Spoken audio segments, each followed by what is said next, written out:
नमस्कार, मिथिला मंच न्यूज में आपका स्वागत है। मैं हूं मनोज और मिथिला मंच न्यूज स्टूडियो से लगातार आज हम आपको दिखाएंगे जो बड़ी घटना होने वाली है। घटना क्या कहें, एक रोमांच है।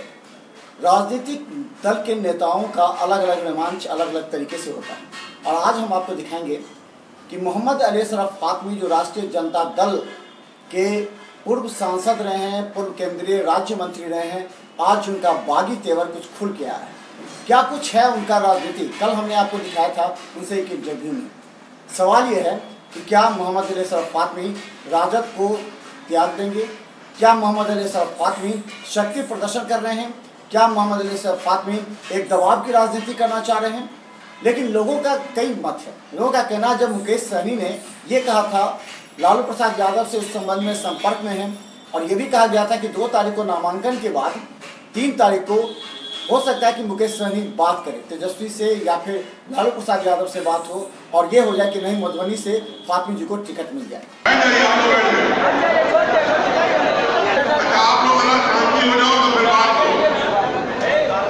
मेहरबानी करके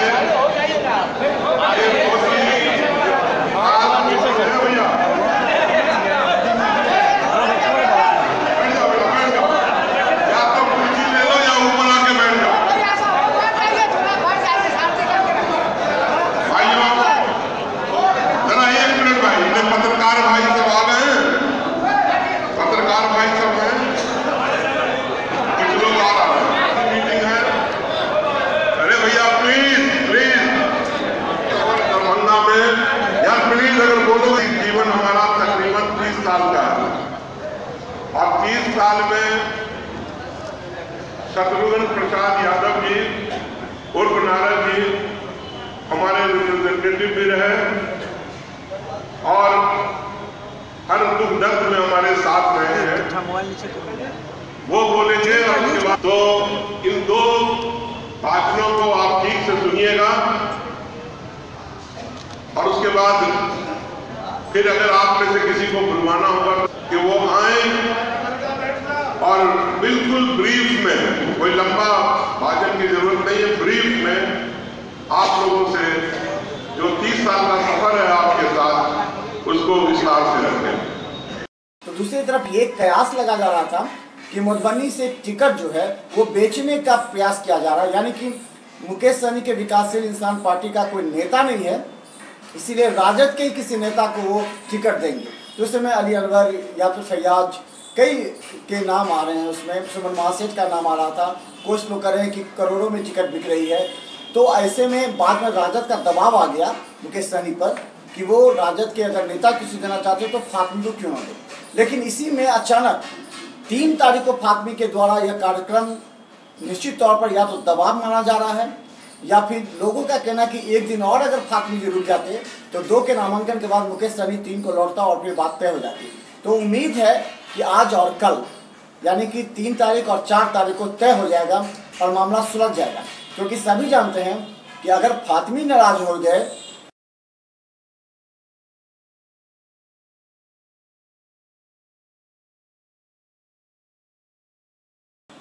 तो मधुबनी और समस्तीपुर महागठबंधन के लिए जीतना आसान नहीं होगा।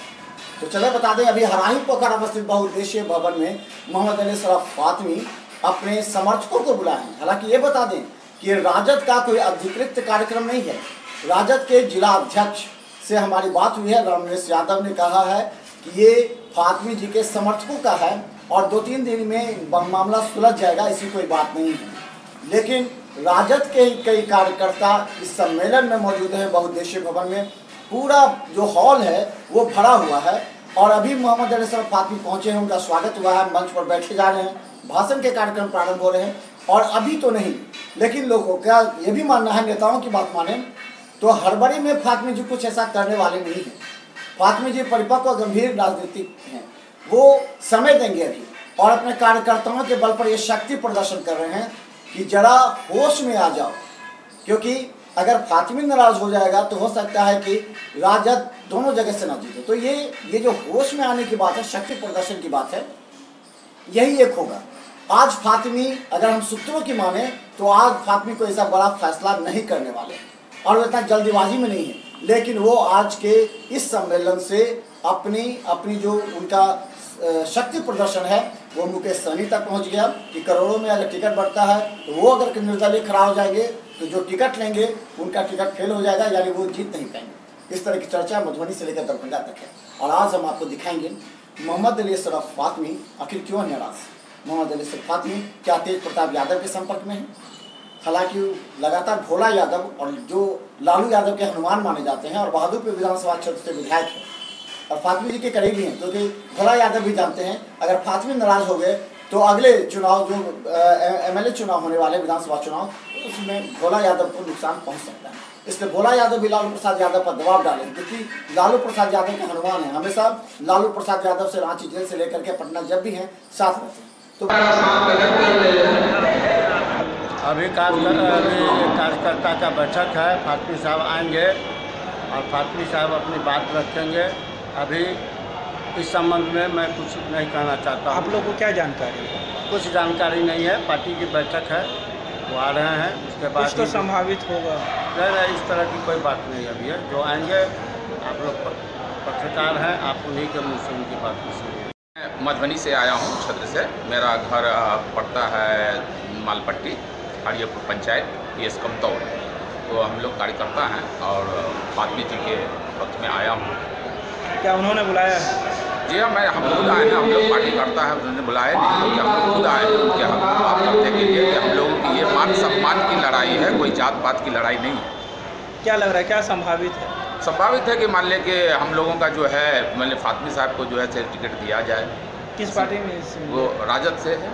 अभी क्या करेंगे घोषणा, क्या पता है? आप देखिए, जो माननीय नेताजी जो है जो करेंगे उसके लिए हम लोग कुछ तो बताए होंगे कहाँ जा रहे हैं? नहीं, अभी ऐसा कुछ नहीं। अभी यहाँ पर अभी होगा तो उसके बाद बताएंगे। आप लोगों को कोई जानकारी नहीं है? नहीं, अभी कोई जानकारी नहीं है। यहाँ पर पता चलेगा सभी आदमी को, जो अपना वो बताएंगे। क्या नाम हुआ आपका? मेरा नाम हसन रजा हुआ और मैं हरियापुर मालपट्टी।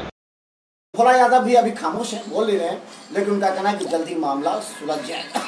तो हम आपको लगातार दिखाएंगे, देखते रहिए मिथिला मजदूर का अपडेट।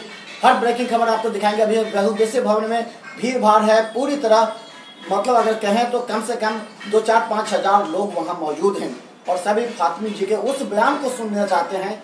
क्या फातमी जी ऐलान करेंगे? जबकि 4-5 दिन पहले फातमी जी ने कहा था कि वो 3 तारीख को जो विधिवत घोषणा करेंगे क्या करने वाले, लेकिन सूत्रों के माने तो कुछ ऐसा करने वाले फातमी जी है नहीं। फातमी जी अभी इंतजार करेंगे, क्योंकि 18 तारीख तक मधुबनी नामांकन है। इसलिए उन्होंने कहा है इंतजार करें, देखिए कुछ होगा, देखिए क्या होता है। जनता भी आज है और वोटर और खासकर अल्पसंख्यक वोटर जो फातमी जी का मुख्य वोट कहा जाता था, इस बार दिग्भ्रमित है। एक तरफ सिद्दीकी जी तो एक तरफ फातमी जी। कहा जाता है कि उत्तर बिहार में अल्पसंख्यकों के बीच फातमी जी एक बड़े चेहरा के रूप में है और फातमी जी को टिकट नहीं मिला। क्या अल्पसंख्यक को चोट पहुंचा है? क्या अल्पसंख्यक इस पर विचार बदलेगा? क्या अल्पसंख्यक फातमी जी के साथ रहेगा? क्या अल्पसंख्यक राजद का पीछा छोड़ देगा? क्या राजद हमेशा समझता रहा अल्पसंख्यक उसकी अपनी जागीर है, जब जो चाहें करेंगे, जब जिसे चाहें उम्मीदवार बना दें, जब जिसे चाहे हटा देंगे, अल्पसंख्यक तो भाजपा में जाएगा नहीं, तो अंत में वो रहेगा राजद नहीं। ऐसे क्यासों के बीच अगर फातमी का यह कदम उठता है तो राष्ट्रीय जनता दल को निश्चित नुकसान पहुंचेगा। तो देखते रहे मिथिला मजदूर का हर अपडेट। धन्यवाद। तो आप मिथिला मजदूर को लगातार यूट्यूब में सब्सक्राइब कीजिए और शेयर कीजिए, क्योंकि राजनीति से जुड़ी हर चुनावी अपडेट हम आप तक पहुंचाने का प्रयास कर रहे हैं। धन्यवाद।